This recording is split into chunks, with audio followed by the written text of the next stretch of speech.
Hello friends, welcome to the Sasta engineer tutorials. और आज की इस वीडियो में हम देखेंगे HBase. HBase is a distributed column oriented database built on top of the Hadoop file system. तो देखो ये क्या है, ये भी एक डेटाबेस है, कॉलम ओरिएंटेड डेटाबेस है जो कि top of the Hadoop file system के ऊपर अवेलेबल रहेगा। It is an open source project and it is horizontally scalable. ये हॉरिजॉन्टली स्केलेबल है, open source and horizontally scalable. HBase is a data model that is similar to Google's big table designed to provide quick random access to huge amount of structured data। तो देखो ये काय के ऊपर काम करेंगे, structure data के ऊपर। तो ये भी क्या है, similar to the Google big table design to provide quick random access.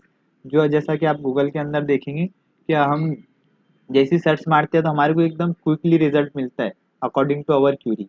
ठीक है, तो ये भी वैसी है जैसा क्विक रैंडम एक्सेस प्रोवाइड करेगा किसको, huge amount of structure data के ऊपर। स्ट्रक्चर डेटा के ऊपर आप जो भी क्यूरी करेंगे उसको जैसा एक्सेस आपको जल्दी मिलेगा इसके अंदर। It is a part of Hadoop ecosystem that provides the random real-time read-write access to data in the Hadoop file system।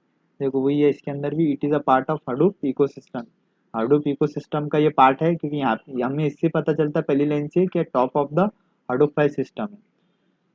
That provides the random real time read write access. अब क्या provide कराता है, ये random real time read write access perform करता to data in Hadoop file system, Hadoop file system के अंदर।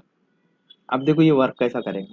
तो यहाँ पे हमारे पास Hadoop डिस्ट्रीब्यूटेड फाइल सिस्टम है और इसके टॉप पे यहाँ पे हमारे पास एज बेस है। तो ये दो चीज़ आप समझ लो। देखो एज बेस क्या है, राइट ऑपरेशन परफॉर्म कर सकता है एच डी एफ एस के ऊपर, लेकिन रीड नहीं करेगा। Read operation H D F S करेगा एज बेस के ऊपर। ठीक है, ये इतना क्लियरली समझ लिए। अभी डेटा कंज्यूमर और डेटा प्रोड्यूसर को छोड़ दो।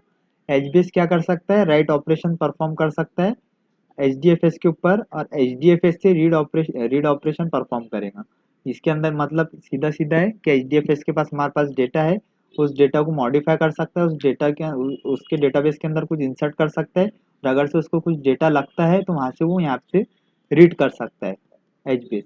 ठीक है, अब डेटा प्रोड्यूसर क्या है, डेटा प्रोड्यूसर बोले तो हमारा ऐसा समझ लो डेटा सोर्स है। अब डेटा सोर्स दोनों के ऊपर राइट ऑपरेशन परफॉर्म करेगा। जो हमारा मेन डेटाबेस है वहाँ पे ये राइट ऑपरेशन परफॉर्म करता है डेटा प्रोड्यूसर, क्योंकि मेन सोर्स ही डेटा का ये रहेगा। और एज बेस के ऊपर भी डायरेक्टली राइट ऑपरेशन परफॉर्म कर सकता है कंसिस्टेंट डेटा कंसिस्टेंसी रखने के लिए। ठीक है, तो ये हो गया डेटा प्रोड्यूसर। अब डेटा कंज्यूमर क्या करेगा, डेटा कंज्यूमर जो है वो सिर्फ डेटा को कंज्यूम करेगा, राइट ऑपरेशन परफॉर्म नहीं करेगा। इससे पता चलेगा हमारे को, नाम से पता चल रहा है कि कंज्यूमर।